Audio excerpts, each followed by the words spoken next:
Gora, Hayet Seko Gadol, Hakata Elohim Ukoyahu,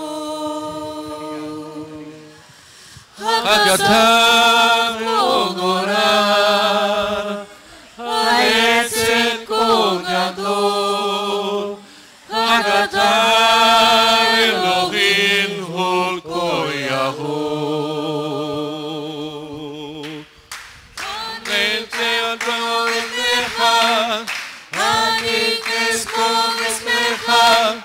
Inakata Elohim Hulkoyahu.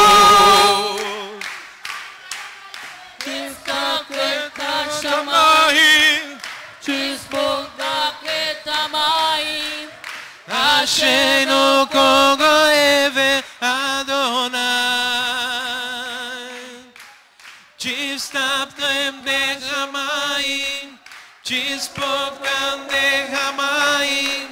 Nafsheinu Kogoeve Adonai.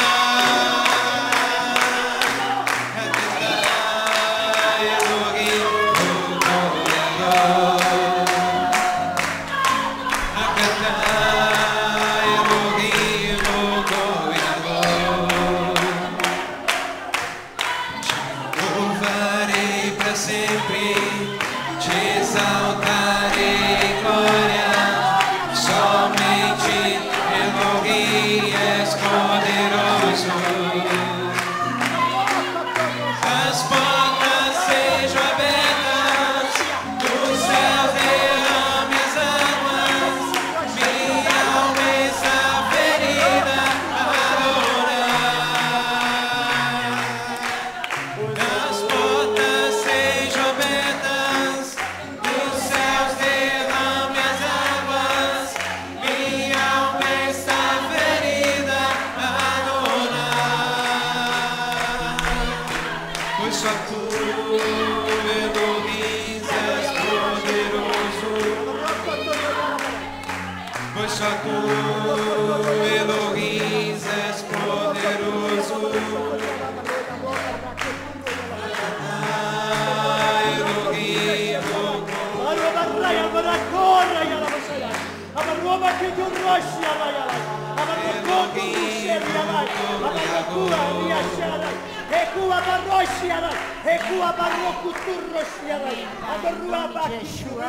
nós queremos te louvar e te bendizer, porque nós podemos estar na tua casa nesta manhã, diante da tua Torá, diante da tua presença, com as nossas fraquezas, com os nossos pecados, que insistentemente, ó Pai, eles tentam nos devorar e nos tragar, para que nós não façamos a tua vontade.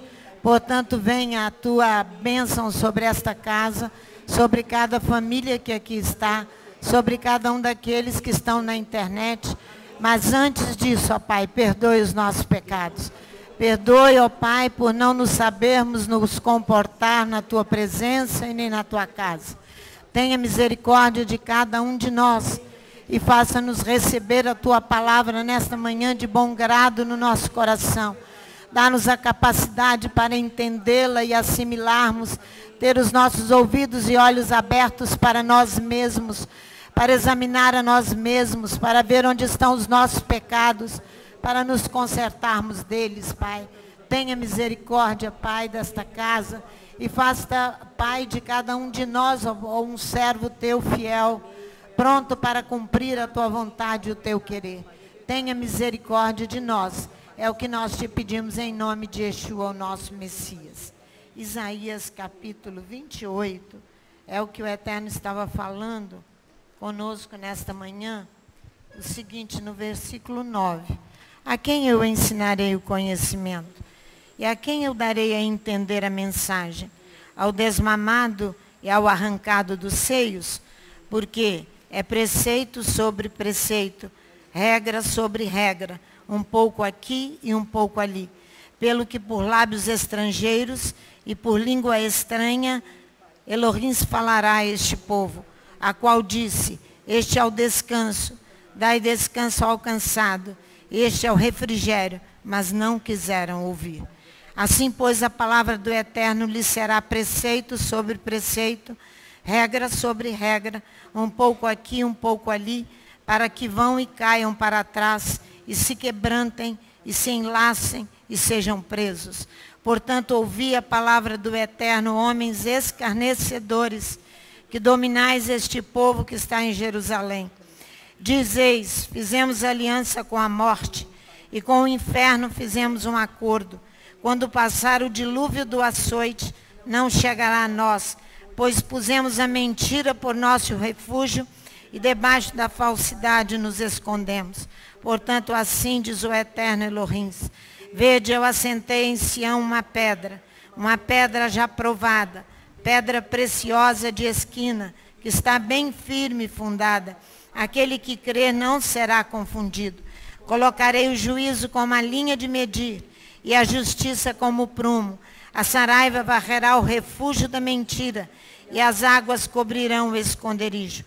A vossa aliança com a morte será anulada, e o vosso acordo com o inferno não subsistirá. Quando o dilúvio do açoite passar, sereis oprimidos por ele. Todas as vezes que passar, vos arrebatará. Todas as manhãs passará, e todos os dias e todas as noites. Será puro terror o só compreender tal coisa. A cama é tão curta que ninguém se pode estender nela. O cobertor tão estreito que ninguém se pode cobrir com ele. O Eterno se levantará como no monte Perazim, e se irará como no vale de Gibeon, para fazer a sua obra, a sua estranha obra, e para executar o seu ato, o seu estranho ato.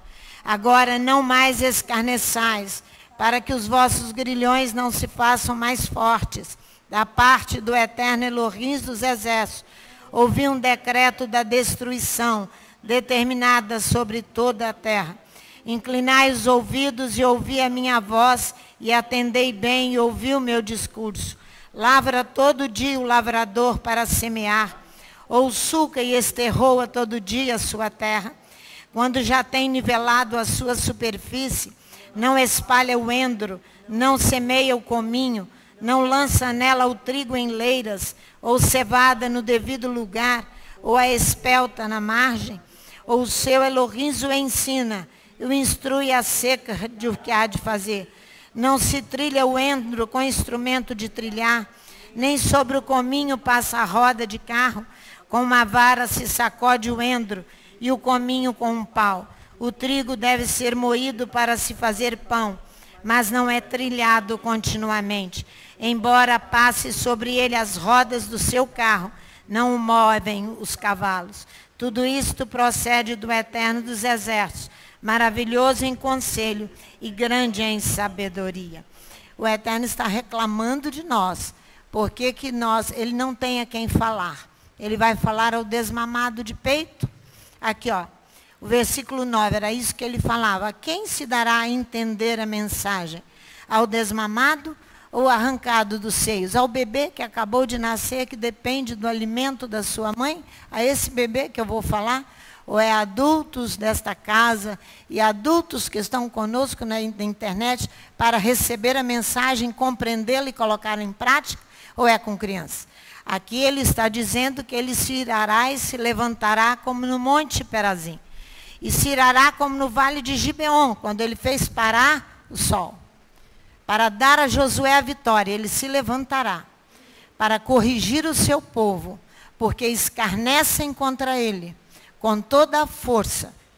E dizem que nós vivemos em preceito sobre preceito e regra sobre regra. Os preceitos e as regras são os mandamentos de Elohim. Então, todo escarnecedor está incluído aqui. Que o Eterno venha nesta manhã com o seu poder e a sua graça, colocar as coisas no reino espiritual no seu devido lugar, para que tudo aquilo que a língua profere, com a violência da língua, seja desfeito no poder que há no nome de Yeshua. A todo aquele que se levanta contra a obra do Eterno, seja julgado nesse dia de Shabat. Abençoe Yasmin ali no hospital. Seja com a tua filha, recuperando-a totalmente e colocando-a de pé, em nome de Yeshua, porque nas tuas mãos nós a entregamos. E pedimos a tua bênção e a tua paz de Shabat sobre ela, em nome de Yeshua. A Parashá Shemini, não quero nem dar os avisos que eu queria dar. Não vamos nem falar nisso, vamos entrar na Parashá. A Parashá Shemini é na realidade, hoje, vamos lá, Levítico capítulo 9. Levíticos capítulo 9. Nós temos aqui o 8º dia. Moisés clama por Arão, seus filhos e aos anciãos de Israel, para começar o serviço do tabernáculo. Ao 8º dia, Moisés chamou Arão e os seus filhos e os anciãos de Israel. Moisés convida Arão à inauguração dos sacrifícios no santuário, na tenda do encontro. Ele chama Arão e os anciãos de Israel. Ela é feita... Esse chamamento é feito de maneira pública, diante de solenemente, na presença de todo o povo, no 8º dia. Você vai ver aqui, que ele vai chamar na presença de todo o povo, em assembleia, para realização dos sacrifícios. Ele vai estabelecer aqui um pacto além do intelecto humano, além da nossa mente humana, uma aliança que vai exigir que fiquemos juntos. Você e Elohim, eu e ele. É esse o pacto, não do intelecto, mas um pacto que vai exigir que permaneçamos juntos. Ora, exigir que permaneça junto com Elohim, por isso que se levantam os escarnecedores dizendo, é preceito sobre preceito e regra sobre regra. Porque não se apresenta diante de um Deus santo de qualquer jeito. E nem muito menos dentro da casa dele. Ou nós nos comportamos, ou ele vai corrigir. E a disciplina dele é muito boa, porque ele está dizendo, eu vou falar a quem? A quem acabou de nascer ou a adultos? Eu quero falar a adultos, para que eles recebam a minha palavra, entendam e guardem. É esse o pacto que ele quer. O pacto que está acima do intelecto, para que vivamos juntos. É o 8º dia. Mas antes disso, irmãos, nós temos que entender no capítulo 8, o que se necessita para inaugurar esses sacrifícios. Shemini, 8º dia. Por quê? Logo após... No capítulo 8, a investidura, eu vou te explicar o que é investidura. Ação de dar a alguém posse. Investidura é a ação de dar a alguém posse. Aqui, quando ele chama os sacerdotes, ele chama para eles iniciarem um serviço na presença de Elohim. É isso que ele está chamando. Então, a investidura vai o quê? Vai no capítulo 8, vai conferir ao sacerdote capacitação, através de 3 sacrifícios específicos, no capítulo 8. Então, Moisés, através de 3 sacrifícios específicos, para depois iniciar o serviço na tenda do encontro, ou no tabernáculo, ou no templo, ou na presença de Elohim. Só depois desses 3 sacrifícios específicos aqui, que está no capítulo 8 de Levítico, que ele estará pronto com a sua investidura, com a sua carta, se eu posso falar assim, de posse em mãos, para se apresentar, porque ele está exigindo que fiquemos juntos. Isso é uma aliança acima do intelecto humano. O primeiro sacrifício se encontra aqui em Levítico 8, a partir do versículo 14 até o versículo 17. O primeiro sacrifício que precisa se fazer para que possa tomar posse. Os sacerdotes possam sacrificar no altar de sacrifício. A partir do versículo 14. O sacrifício aqui é o desfaltador. Olha o versículo 14. Então fez chegar o novilho da oferta pelo pecado, e Arão e seus filhos puseram as mãos sobre a cabeça do novilho da oferta pelo pecado, que é desfaltador. São faltas que serão apresentadas a Adonai e terão que ser retiradas do altar. Elas são, pode deixar, Roberto, fui eu que joguei. Elas são levadas comigo e com você para diante do altar, mas elas terão que ser retiradas do altar. Pode deixar. Terão que ser retiradas do altar. O altar não é lugar de falta. Não é lugar de falta. É melhor, para exprimir as estruturas do pensamento bíblico, em lugar de expiação de falta, que é o clássico do pensamento bíblico, é melhor retirar a falta do altar. É mais entendível do que expiação. Retirar a falta. Então, retirar a falta do altar, por quê? Porque eu e você chegamos ao altar, tocamos no altar, contaminamos. Foi o que aconteceu aqui de manhã. Chegamos ao altar aborrecidos, preocupados, com o mundo, com o Egito dentro de nós. Não oramos, não nos desligamos, nenhum de nós, estou falando todos, não estou apontando dedo para ninguém. Manchamos o altar. E queremos que Elohim nos receba. Ele diz: a quem eu vou falar? Ao desmamado de peito? Porque o que eles fazem é reclamar. Que é preceito sobre preceito e regra sobre regra. Ele foi em cima. Retirar a falta do altar, pois ele foi tocado com objeto contaminado. Quando o médico vai para uma cirurgia, ele, além de esterilizar toda a sala em detalhes, se ele não esterilizar o corpo de quem vai ser operado, vai ser contaminado, eles lavam as mãos, e lavam, e lavam, e lavam, e lavam, e lavam, e lavam, secam as mãos, não encostam mais em nada, põem as suas luvas e vão operar. Isso é uma exigência física. Aí você se veja diante do Eterno, se apresentando diante do altar com as suas mãos imundas, com o seu coração sujo, com a sua mente imunda, contaminando o altar e quer que ele te receba. Olha o versículo 15, para você ver como é que o altar contamina. Depois de imolar o cordeiro, Moisés tomou o sangue e dele pôs com o dedo sobre os chifres ao redor do altar, purificando o altar. Derramou o resto do sangue à base do altar e o consagrou para fazer expiação por ele.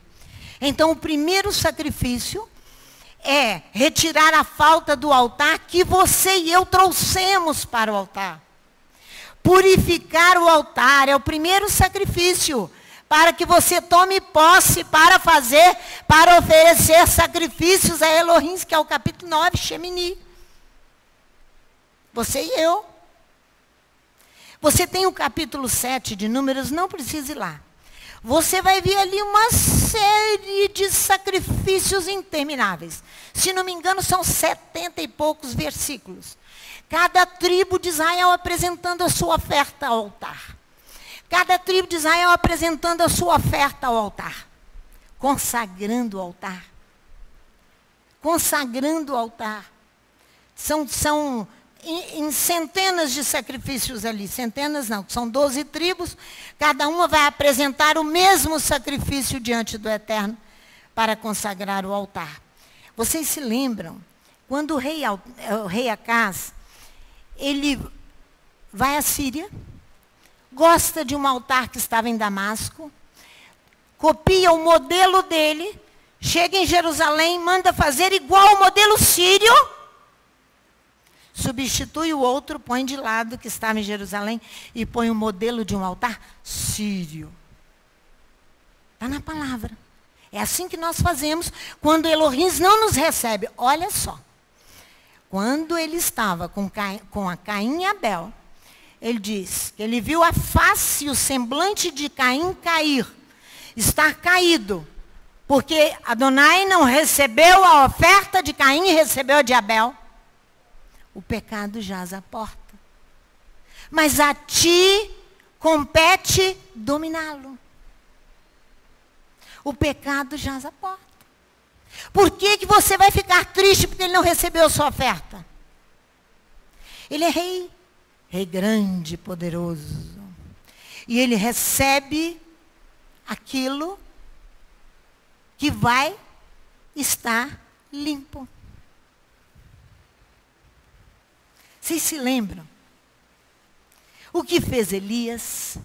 Só para você entender o que significa o primeiro sacrifício dos sacerdotes, para que ele tome posse do seu, para que ele tenha investidura. O que ele faz? Ele sobe o Monte Carmelo. Depois daqueles falsos profetas ter sujado o altar inteiro, os profetas de Baal, o profeta de Aserá, eram 800 falsos profetas. Elias vai lá, restaura o altar.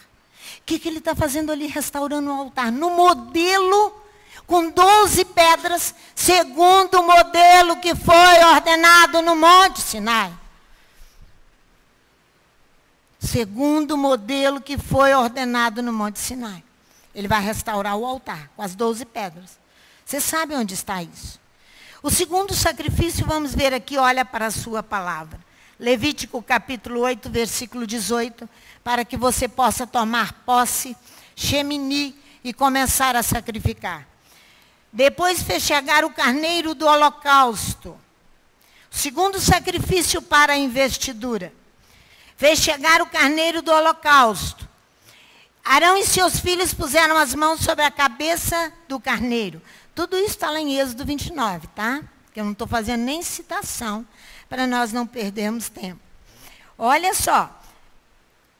Ele apresenta o carneiro do erguido. Por quê? Porque nas nossas traduções habituais, holocausto é tudo aquilo que é incinerado. São as nossas traduções habituais. Mas, o hebraico diz, o erguido.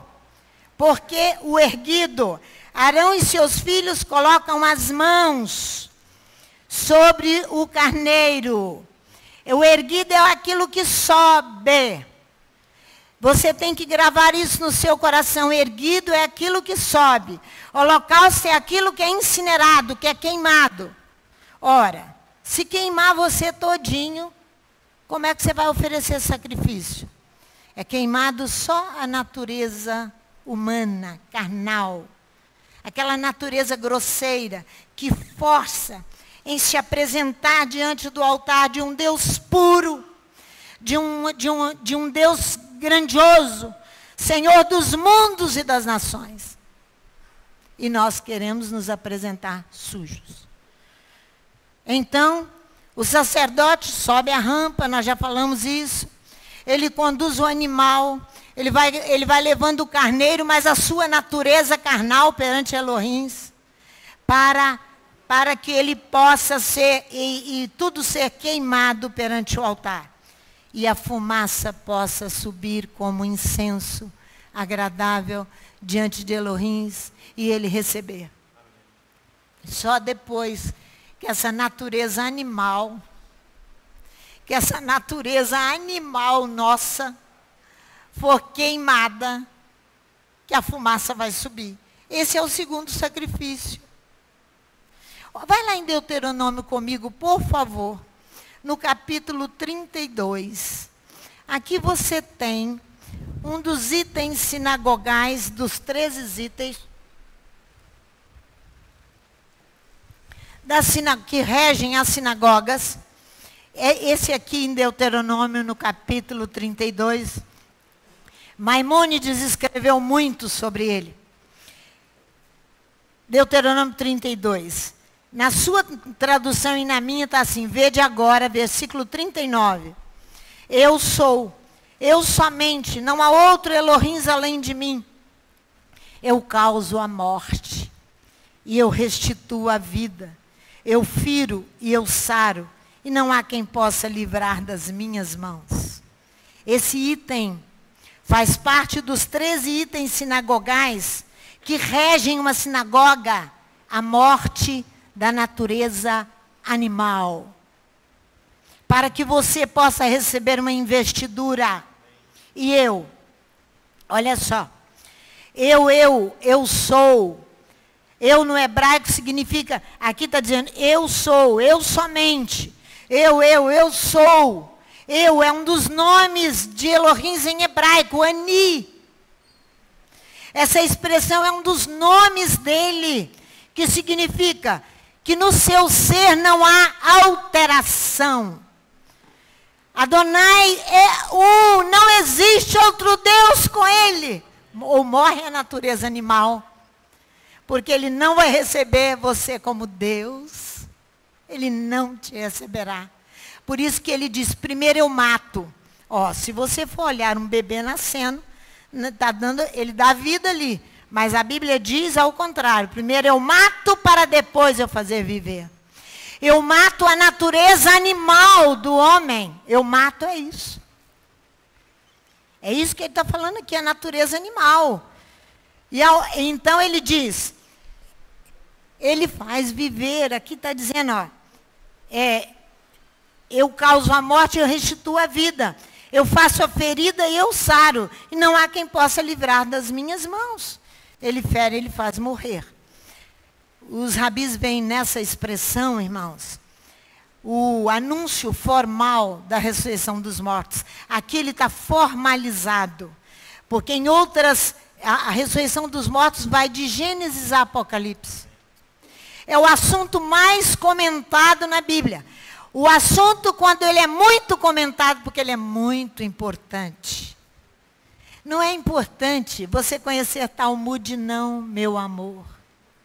Não é importante você conhecer Mishnah, não, meu amor. O assunto mais importante na Bíblia é fazer morrer a natureza animal. Do contrário, você não pode sacrificar. Não pode.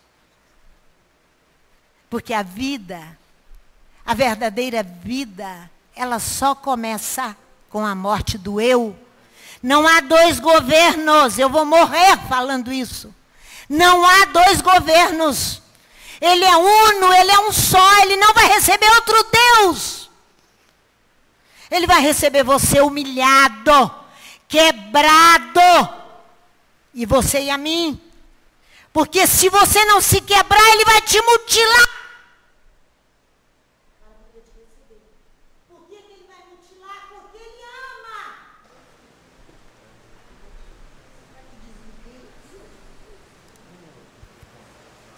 O mundo em que vivemos, irmãos, é uma passagem, obrigada, meu filho, estreita para o mundo futuro. A época messiânica. Nós caminhamos velozmente, a qual vai triunfar a justiça. Vem o rei. Vem o rei que vai fazer triunfar a justiça. É o Messias. Yeshua HaMashiach, o terceiro sacrifício de investidura. Vamos lá? Então você já sabe que não tem jeito. Ele é uno. Ele não convive com outro Deus. O terceiro sacrifício se encontra no versículo 22, do capítulo 8 de Levítico. Então fez chegar o outro carneiro, o carneiro da consagração. Arão e seus filhos puseram as mãos sobre a cabeça do carneiro.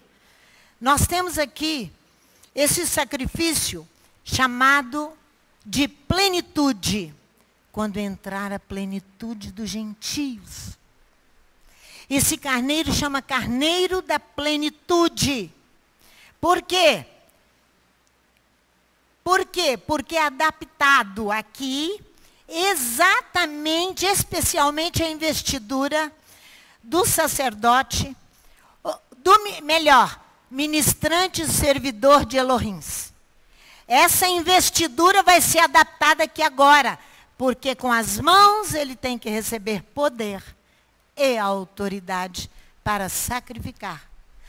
Os sacerdotes têm que receber poder e autoridade para sacrificar.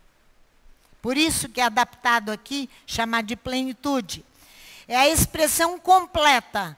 Plenitude, preenchimento das mãos. Preenchimento das mãos. Então é necessário, pois a mão evoca o fato de que a investidura confere às mãos do servidor os poderes e capacidade para servir. Por que que a investidura é dada às mãos? Para você poder servir. Vê no capítulo de Êxodo 28, por favor. Êxodo capítulo 28. Se vocês souberem o peso que está aqui, parece uma barreira na frente. Satanás ainda não saiu. Ele continua impedindo ainda. Tem gente sonolenta e dormindo. Nem pastora Sandra, que acordou às 2h10, estudou até às 8, para poder estar aqui, falando para vocês. Não durma não. 28, versículo 41. Olha aí. Vestirá com eles Arão, teu irmão, e também os seus filhos. Ungirás, e os consagrarás, e os santificarás, para que me administrem o sacerdócio, o serviço. Então vestirás, em outra tradução, Arão, teu irmão, teus filhos, e com ele Messias, enche suas mãos. É isso que ele fala. Consagra-os, e eles ministrarão para mim. Encha suas mãos. Das mãos, o que significa isso? Das mãos poderes litúrgicos, que lhe permitirão manipular objetos sagrados, fazer licitamente o serviço, os gestos litúrgicos, receber as oferendas, os sacrifícios e receber os dízimos. Receber os dízimos. Olha lá no 8. Volta lá, Levítico 8 comigo. Versículo 23. Depois do versículo 22, você vai ver o 23, que aqui vai dizer um detalhe muito importante. Por isso que Satanás veio na frente, usando a boca, dizendo assim, é preceito sobre preceito, meu amor, é a Torá, é a Bíblia. Sem esses 3 sacrifícios, é inútil você se apresentar perante o Eterno. Ela é a palavra perfeita de Elohim. Versículo 23, Moisés o imolou, tomou do seu sangue e pôs sobre a ponta da orelha direita de Arão, e sobre o polegar da sua direita, e sobre o polegar do seu pé. Outra tradução, da entrada da tenda do encontro, vós não saireis durante 7 dias. 7 dias, até o dia do pleno. O dia das vossas plenitudes. Sim, durante 7 dias, ele encherá vossas mãos. A ordem de não sair da tenda é para confrontar o sacerdote com a perfeição do 7. Do 7, com a perfeição do 7. As suas mãos se enchem para servir. Você se lembra quando ele diz permanecer em Jerusalém? Atos capítulo 1. 7 semanas completas serão, até Shavuot. Lembram disso? Para que depois recebam poder. Aí você quer receber poder, trazendo sujeira para o altar, sujando tudo e não querendo jogar fora a sujeira. Não querendo jogar, ainda questionando. A pureza dos sacerdotes durante esse tempo, que eles passam 7 dias aqui, ó, se você ler em casa, eles vão passar 7 dias dentro da tenda, confrontando o homem com os 7, que é santidade, autoridade e poder. Isso que simboliza o 7. Santidade, autoridade e poder. Confronta cada um de nós com os 7, para que encha as mãos para servir. Então, vai lá comigo em Atos, para você ver. Você acha? Por isso que eu perguntei, você acha, vai chegar em Pentecostes, todo mundo vai receber poder, no 50º, Pentecostes significa 50º, 49 mais 1. Vai todo mundo receber poder, para quê? Para você se engrandecer, para você ser melhor que o outro? Não. Você tem que poder encher as mãos, para você servir. Aqui, Atos capítulo 1 que eu estava falando. O que vai acontecer? Ficar em Jerusalém. Ele está confrontando ali 7 semanas de 7. Atos capítulo 1, versículo 4. Não vos ausenteis de Jerusalém. Mas esperai a promessa do Pai, a qual disse ele, de mim ouvistes, até que se complete as 7 semanas. 7 é poder, 7 é autoridade, 7 é santidade. Olha o versículo 8. Mas recebereis poder ao descer sobre vós no 50º dia, que em grego é Pentecostes, receberás poder. Aí se você virar as páginas, você vai ver ali atrás. Preenchimento das mãos para servir. Preenchimento das mãos para servir. Preenchimento das mãos para servir. Não é para você dizer blasfêmia e ficar dizendo asneira. Irmãos, nós precisamos entender que encher as mãos para servir significa ir além daquilo que foi me exigido. Encher as mãos para servir é ir além daquilo que me foi exigido. Eu vou te mostrar. É ir além. Vocês são preguiçosos. Nem o que é exigido quer cumprir, quanto mais ir além. Porque o que o Espírito de Deus falou aqui nesta manhã, que vocês estão reclamando que é preceito sobre preceito. Ele diz, a quem eu falarei? Ao bebê que acabou de nascer ou a gente adulta que não quer aprender? Que não quer aprender. Para eu entender sobre ir além daquilo que me é exigido, porque eu vou te confrontar com Yeshua que você diz amar. Eu vou te confrontar com Yeshua que você diz amar. Quando eu estou falando para você, quando eu estou dizendo para você que encher as mãos para quê? Para ver o seu irmão morrendo e você não faz nada? Para ajudar a empurrá-lo para o buraco? Sem salvação? É para isso que você quer mão cheia? Vamos ver uma palavra aqui, para eu entender o que eu vou ter que fazer, além daquilo que me é exigido para que eu possa servir. Servir é ir além daquilo que me foi exigido. Eu quero falar de ciclos, não pesos e medidas, mas ciclos. Aquilo que vai designar a vida dos homens, considerada em sua duração aqui nessa terra. Podendo chegar a vida de um homem até um século, não pode? Ciclo nesse sentido. Podendo chegar até um século. Assim nós podemos compreender a preocupação de Moisés. Quando ele lamenta os dias que nós perdemos com vaidade, Salmo 90. A prece de Moisés. Vai lá, Salmo 90. Olha o último versículo do Salmo 90. Olha o último versículo do Salmo 90.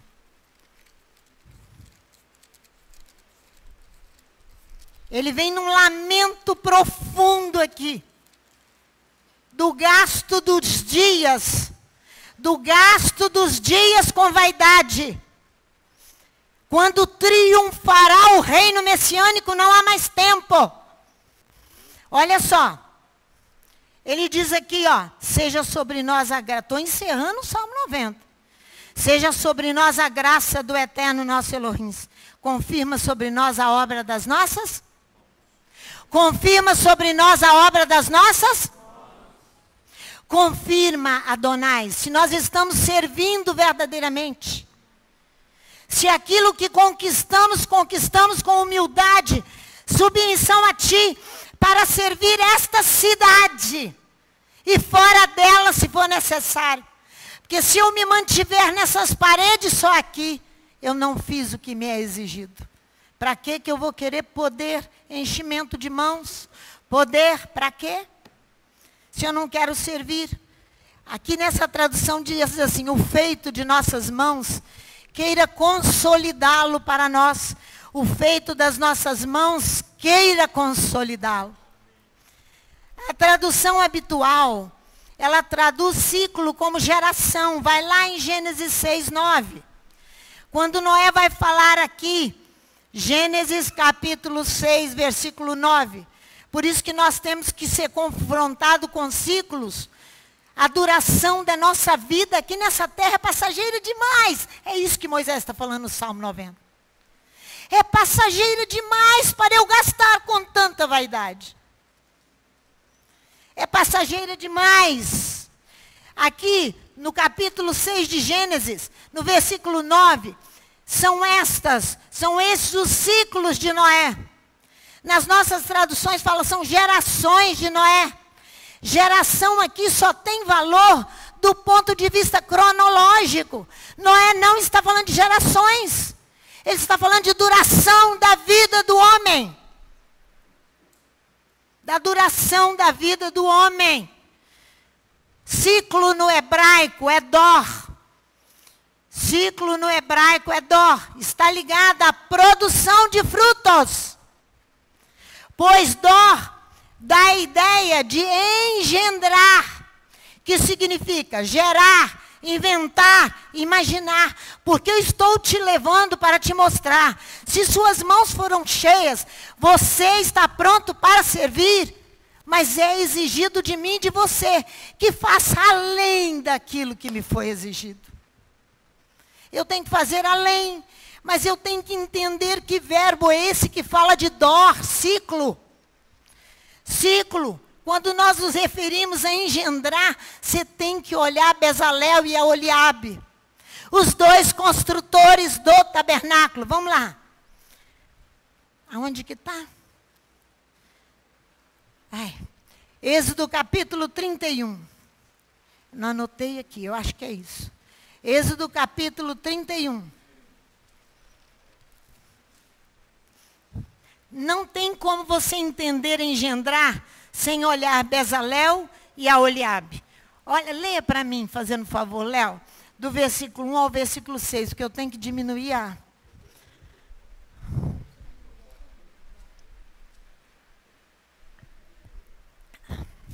Do versículo 1 ao versículo 6. Então, sem microfone? Então vamos. Disse mais o Eterno a Moisés. Vê, eu chamei por nome a Bezalel. Já tem som aí? Filho de Uri. Vai. Vê, eu chamei por nome, versículo 2. A Bezalel, filho de Uri, filho de Ur, da tribo de Judá. E o enchi do espírito de Elohim, de habilidade, de inteligência e de conhecimento. Isso que ele espera que você artifício. receba em Pentecostes. Amém. Você e eu. É isso que ele espera poder dar. Vai, meu filho. Verso 4. Para inventar obras artísticas e trabalhar em ouro, em prata, em bronze, em lavramento de pedras para engastar e para entalhadura da madeira, enfim, para trabalhar de todo tipo de lavouras. Além disso, eu lhe designei... Todo tipo de lavouras. Isso. Todo tipo de trabalho.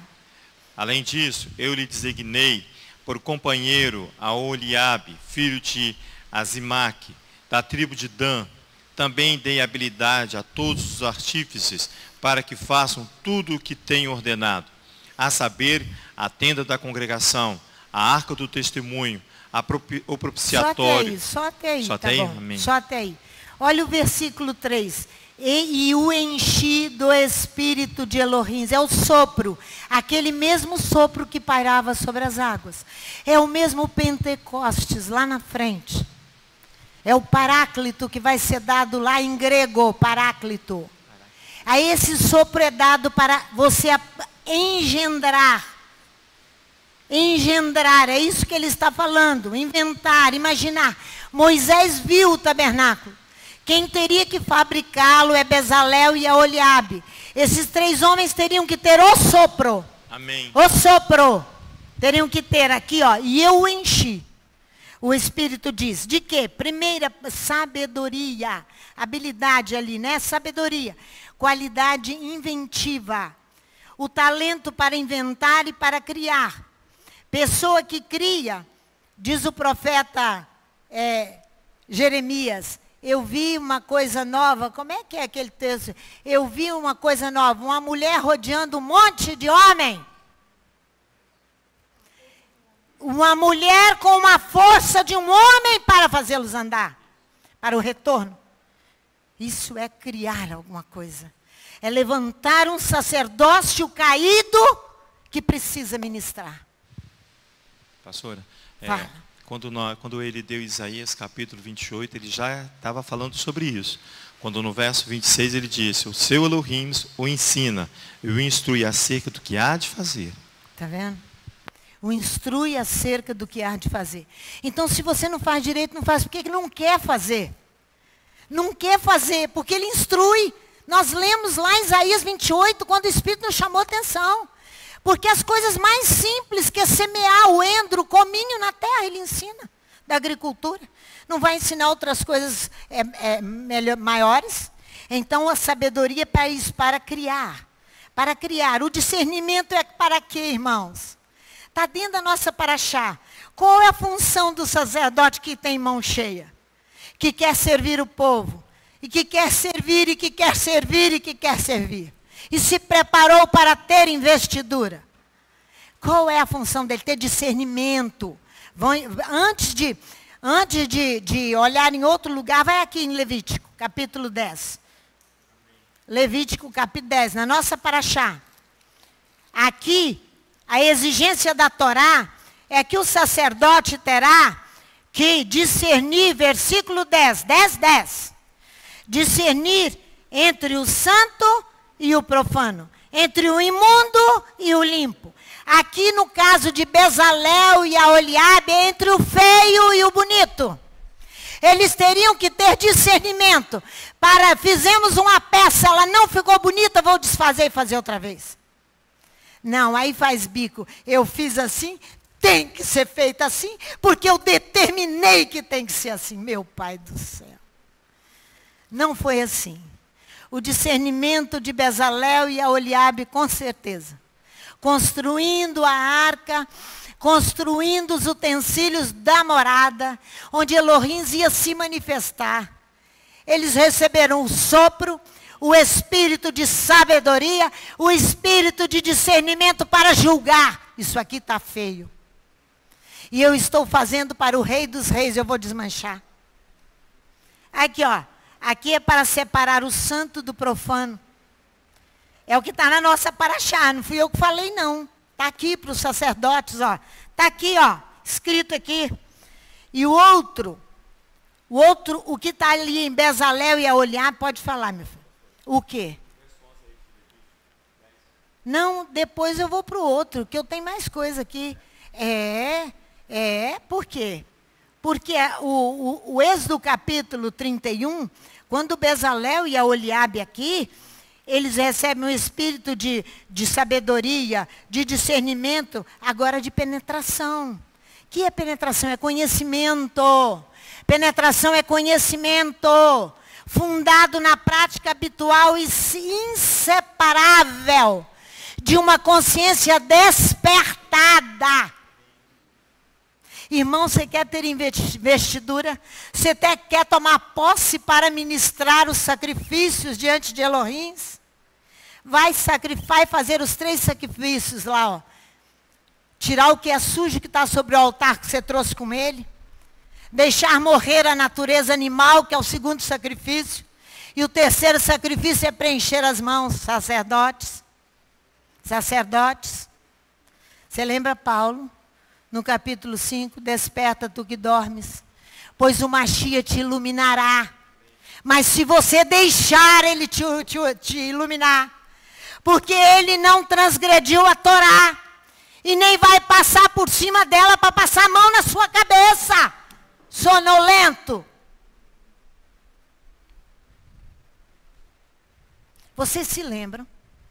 Vocês se lembram quando a Bíblia fala que Elohim despertou a Ciro para levantar Ciro, para fortalecer as mãos dos judeus para retornarem para a terra.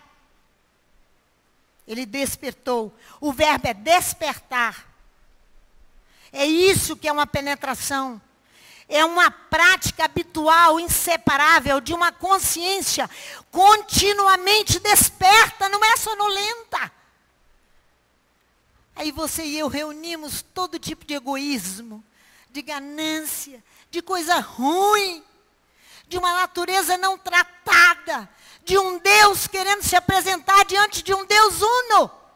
Ele não te recebe, meu amor. Ele não te recebe. Porque a ação de despertar é para divulgar a mensagem. É ali que ele queria ler no versículo 11. É para ensinar a palavra. Sem uma mente desperta, sonolenta, dormindo. Você vai aonde? Aonde? Anunciar a mensagem. Ser portador das boas novas é função do servidor de Elohim. É função do sacerdote. Eu não gosto de sacerdote. Eu gosto de servidor de Elohim. Vai ser servo. Porque você se ufana e se enche dessa história de sacerdote e não faz nada direito. Para ensinar aos filhos de Israel, isso que está escrito lá na Paraxá.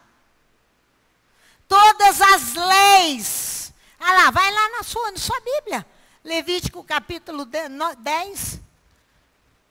Vocês sabem provavelmente por que aqueles dois rapazes morreram lá, fulminados depois da inauguração do sacrifício?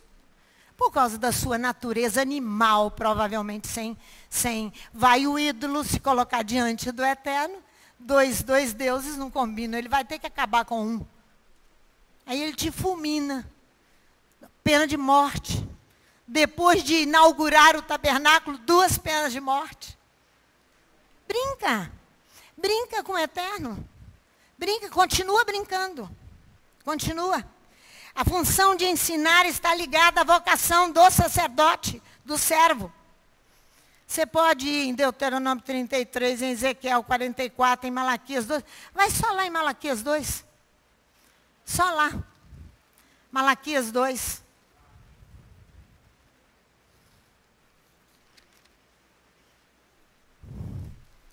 Meus irmãos, anunciar a mensagem é ser portador de boas novas. Anunciar a mensagem é ser portador de boas novas. Olha aí. Olha só, minha aliança, versículo 5. Com ele foi de paz. Com quem? Com Levi.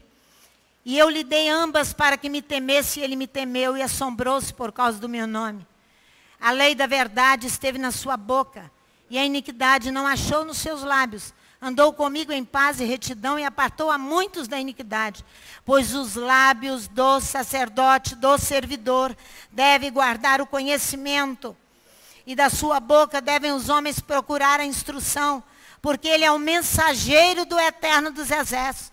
Mas vós vos desviastes do caminho, a muitos fizeste tropeçar na lei, corrompestes a aliança de Levi, diz o Eterno dos Exércitos. Irmãos, ser portador da mensagem primeiro em minha casa. Diz para o seu vizinho, ser portador da mensagem primeiro em minha casa. Esse é o Salmo 128, vamos lá? Primeiro em minha casa é o Salmo 128. Olha só. Sim, tu comes do labor das tuas palmas, dessa parte interna da mão. Ó. Olha só, bem-aventurado, em pé, em marcha. Aquele que é o varão que teme ao Eterno e anda nos seus caminhos.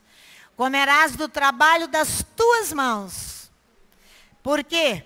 Porque esse homem, ele confia em Elohim e faz o seu trabalho físico para sustentar a sua casa. Ele tem mãos cheias, porque ele ordena a sua casa. Primeiro, onde você tem que proclamar a mensagem é dentro da sua casa. Porque senão aqui você não pode ministrar.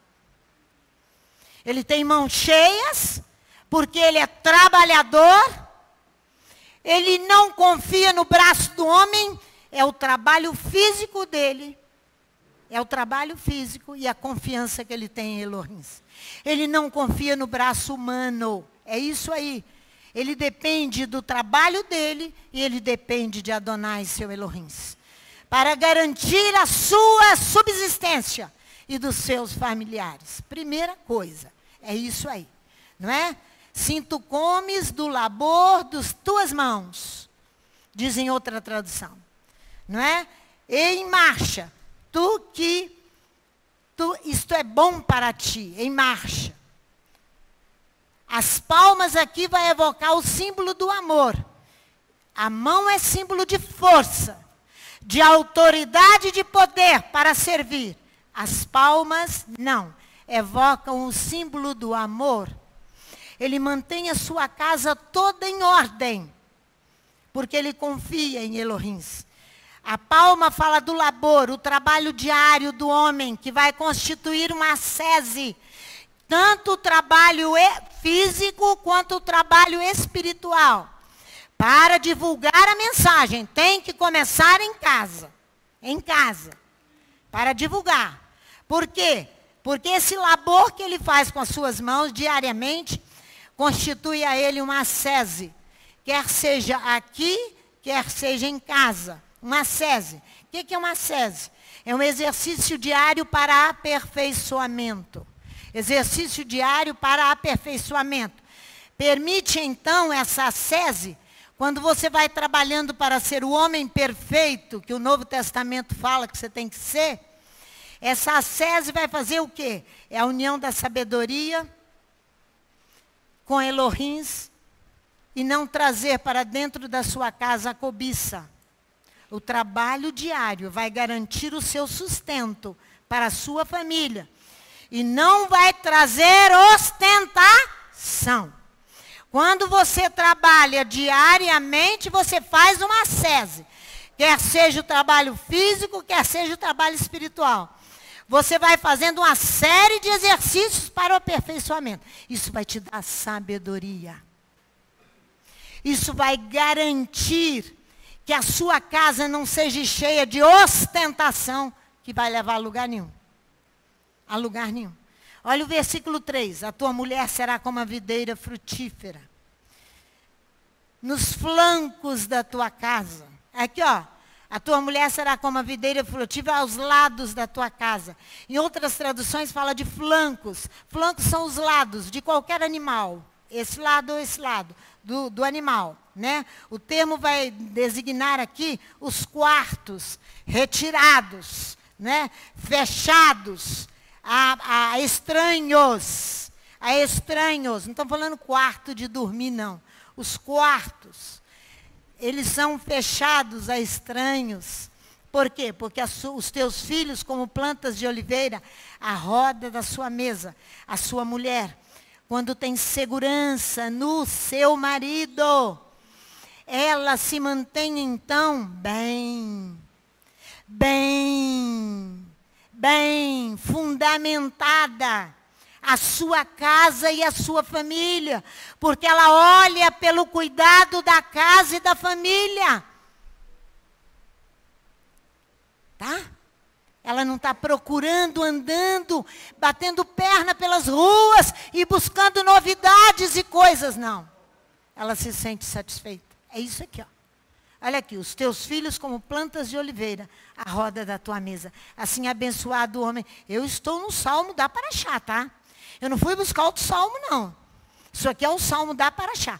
Se você quer ser anunciador de boas novas, você comece dentro da sua casa. Dentro da sua casa. Com as mãos cheias, nós devemos ir além do que nos foi exigido. Com as mãos cheias, nós devemos ir além daquilo que nos foi exigido. Com investidura nas mãos, com a carta para tomar posse do cargo,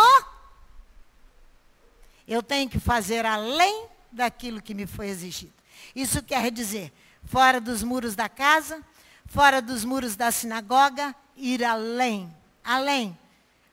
Vamos ver isso com Yeshua HaMashiach? Lucas capítulo 19. Por que nós não vamos olhar Mateus, a mesma parábola, paralela de Mateus capítulo 25? Porque ela é mais clara em Lucas. Porque Lucas vai falar aqui que trata-se de um homem rico, proprietário, que ele partiu em viagem. Mateus só fala isso. Um homem rico, um proprietário que partiu em viagem. Lucas não. Lucas pensa, quando ele escreve a parábola, em Yeshua HaMashiach, o Messias. Porque, cuja partida, esse homem parte, mas essa partida é provisória. E ele voltará para julgar aqueles que Adonai o constituiu rei sobre eles. Daí a necessidade, irmãos, de seus servos, dos servos do rei, Yeshua HaMashiach, fazerem frutificar as minas que estão aqui, ó. Fazerem frutificar as minas que estão aqui no capítulo 19. Porque as minas foram confiadas aos servos, em vez de esperarem passivamente num retorno só, agora nós terminamos esta casa maravilhosa. Agora nós vamos deitar em berço esplêndido, igual está o Brasil. Descansar. Viver passivamente. Pastora Sandra é brigona demais. Eu quero viver passivamente. Cuidar da minha casa, dos meus filhos. Pode saber que você vai ser igual Mica. Igual Mica vai buscar um sacerdócio para você mesmo, fora dos padrões da palavra. E vai viver a sua religião particular. Viver a sua religião particular. Irmãos, não tem como viver passivamente, porque eu retornei. Não tem. Eu não encontro base aqui não. Olha aqui no versículo 12. Certo homem nobre partiu para uma terra remota, a fim de tomar para si um reino e depois voltar. Está vendo? Ele está falando de uma realeza de Yeshua e que ele vai voltar. Lucas 19, 12. Lucas 19, 12. Ele parte para uma região longínqua, esse rei. Mas ele vai voltar. Ele vai voltar. O candidato à realeza, Yeshua HaMashiach, ele foi procurar a sua investidura diante de Adonai. Ele foi buscar a sua investidura, a sua autoridade, o seu poder para reinar sobre todas as nações. Ele foi buscar a sua investidura. Para o que é isso?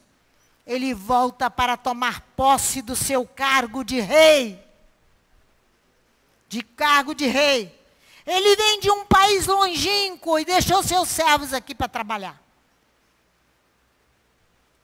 Irmãos, olha o versículo 13 a 15. Chamando 10 servos seus, deu-lhes 10 minas e disse-lhes: negociai até que eu volte. Mas os seus concidadãos o odiavam e mandaram após eles embaixadores, dizendo: não queremos que este reine sobre nós. Voltando ele, depois de ter tomado o reino, disse que lhe chamassem aqueles servos, a quem tinha dado dinheiro, para saber o que cada um tinha ganhado negociando dinheiro. Ai, ai, ai, ai, ai. O rei aqui não é um tetrarca. Não é. Não é um tetrarca qualquer. Tetrarca é um reino dividido em 4. Herodes era tetrarca da Galileia. Ele morre, Herodes o Grande. Herodes Arquelau vai a Roma, dar os seus presentes lá em Roma, para vir tomar a sua herança de continuar governando a Galileia. Com muita dificuldade. 4 anos antes de Yeshua vir, Herodes Arquelau reinou com muita dificuldade sobre a Galileia. Yeshua não é tetrarca. Não é. Elohim que o constituiu rei. Não brinque. Elohim que o constituiu rei. Foi Elohim. Você vê que esses traços dessa parábola são retirados da vida cotidiana, de todo dia. Veja o versículo 16. Veio o primeiro e disse: Senhor, a tua mina rendeu 10 minas. Olha bem. O segundo, respondeu ele: bem está, servo bom. Porque no mínimo foste fiel. Sobre 10 cidades terás autoridade. No mínimo. Veio o segundo e disse: Senhor, a tua mina rendeu 5 minas. E este disse também: sê tu sobre 5 cidades. Veio o outro dizendo: Senhor, aqui está a tua mina, que guardei no lenço. Tive medo de ti, que és homem rigoroso, que tiras o que não depositaste e cega o que não semeastes. Porém ele lhe respondeu: mau servo, pela tua boca te julgarei. Sabias que sou homem rigoroso, que tomo o que não depositei e cego o que não semeei? Porque não puseste o meu dinheiro no banco para que eu, vindo, o recebesse com juros? Irmãos, não vale apenas retornar e ficar esperando passivamente o retorno. Não vale. Não vale. Não vale. Não vale. A natureza passiva é aquela que não reage. É aquela não despertada. É aquela natureza inerte, não atuante, que não participa. Sabe por que ele não participa? Sabe por que não participa? Por que você não está procurando saber aqui qual família está aqui em necessidade? Para que nós venhamos a cumprir Atos 4. Você está inerte. Você não é despertado. Você não quer ajudar. Sabe por que você é assim? Porque o seu eu está reinando, meu amor. O seu eu, o homem animal, está de pé. Não vai sacrificar. Você vai imundiçar o altar. Não vai. Você vai sujar tudo. Olha o rigor do julgamento. Olha o rigor do julgamento. Que será sem apelação. Isso aqui é o juízo final. O rigor será sem apelação. O rigor será sem apelação. Olha aqui. Então disse aos que o assistiam: tirai a mina. E dai o que tem as 10. Eles responderam: Senhor, Adão, ele já tem 10 minas. Eu vos digo que a qualquer que tiver, lhe será dado. Mas ao que não tiver, até o que tem lhe será tirado. Até aquilo que aquele que acha que tem será tirado. Quanto àqueles meus inimigos que não quiseram que eu reinasse sobre eles, trazei-os aqui, matai-os diante de mim. Ao rigor. Ao rigor. Olha o rigor do juízo. Mente despertada, sacerdotes. Não, mente despertadas. Mentes despertadas. Não faça somente apenas eu retornei e continua passivamente, não. O servo, ele vai exigir além daquilo que já te foi, que você fez. O homem desperto, o homem acordado, é sábio, ele está sempre, vai lá em Eclesiastes, capítulo 12. Ele está sempre arrancando dos seus alunos. E mulher também, tá? E mulher também. Porque lembra que elas apareceram primeiro lá no túmulo. Quando ele ressuscitou. Elas estavam o quê? Despertadas. Continua só na internet. Continua. Continua estudando só pela internet. Continua ali. E com as suas comunicações só. O pobre está morrendo do seu lado, você não ajuda. Aqui dentro da sua congregação tem gente passando dificuldade, você não sabe. Você não visitou o preso. Você não ajudou o faminto. Você está achando que você é o quê? Que você vai sacrificar onde? Que sua mão está cheia de quê?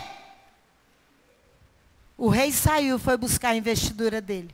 Você não vai buscar a sua, não? Olha aqui, Eclesiastes.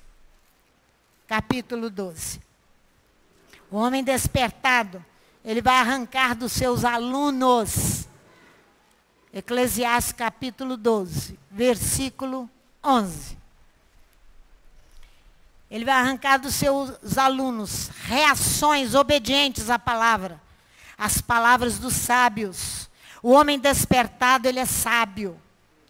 São como aguilhões e como pregos bem fixados são as palavras coligadas dos mestres. Porque ele vai fixar no seu aluno a obediência à palavra de Elohim. Para que o aluno não venha dizer bobagem e besteira. Estou cansado de preceito sobre preceito. Os quais nos foram dadas pelo único pastor. Olha o versículo 13 e 14. De tudo o que se tem ouvido, a conclusão é: teme a Elohim, guarda os seus mandamentos, pois isto é todo o dever do homem. Porque Elohim há de trazer a juízo toda a obra, inclusive tudo que está encoberto, quer seja bom, quer seja mal. Que o Eterno nos dê um restante de dia na sua presença, para meditação na sua palavra. Seja ele, somente ele, exaltado e glorificado. E a fixação da palavra esteja nos nossos corações. Em nome de Yeshua, nosso Mashiach.